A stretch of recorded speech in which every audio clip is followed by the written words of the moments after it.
Bonjour à tous. Pour la célébration de la fête de la Noël, les forces de défense et de sécurité ont été déployées dans les points névralgiques et lieux de culte, ainsi de 165 hommes mobilisés pour la sécurisation des fêtes de fin d'année à Bouaké. L'objectif était de permettre aux chrétiens de célébrer dans la quiétude l'anniversaire de Jésus-Christ de Nazareth. Sœur Corona. 265 hommes mobilisés pour la sécurisation des fêtes de fin d'année à Bouaké. Pour la célébration de la Nativité, ces forces se sont déployées dans les points névralgiques et les lieux de culte. Objectif, permettre aux chrétiens de célébrer dans la quiétude l'anniversaire de la naissance de Jésus-Christ. Ces forces de défense et de sécurité composées de la police et de la gendarmerie nationale, des forces armées de Côte d'Ivoire et du Centre de coordination des décisions opérationnelles CCDO. Lieu de rassemblement de ces forces, la préfecture de police.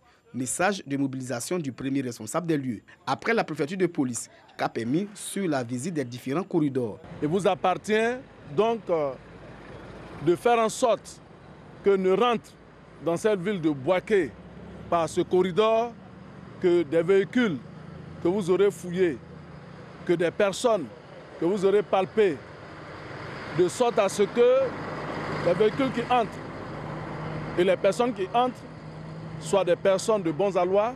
Vous devez à nouveau faire preuve de professionnalisme, preuve d'application, preuve de cohésion et surtout preuve de vigilance. C'est dans une ambiance de fête que les populations ont célébré la Noël en attendant la fête de Saint-Sylvestre. Et puis la troisième édition des journées de l'encadreur DVA organisée par le Fonds interprofessionnel pour la recherche et le conseil agricole FIRCA s'est tenue à Yamoussoukro.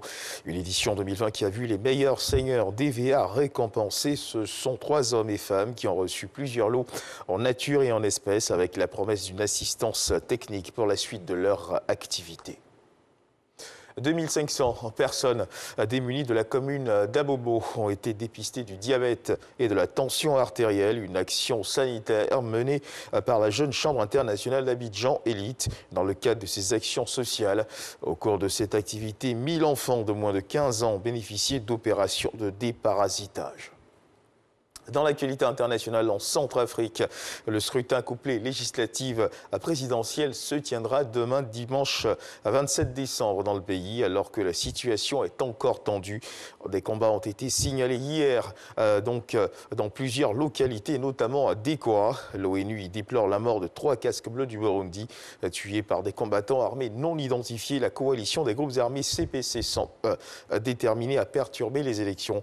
Malgré cela, les autorités et institutions internationales reste ferme. Les élections doivent se tenir et les Centrafricains iront voter demain, dimanche. En Éthiopie, hier vendredi, les autorités électorales ont enfin fixé une date pour la tenue des élections législatives. Le scrutin, très attendu étant donné la situation politique jugée instable, devait se tenir initialement l'an dernier en période de vacances, mais il avait été repoussé pour cause de pandémie de Covid-19. Certains opposants dans le pays doutent cependant que les conditions soient réunies pour que ces élections se déroulent correctement. Et puis sachez également que la Chine est toujours en alerte donc face au coronavirus, bien que l'épidémie soit pour l'instant sous contrôle.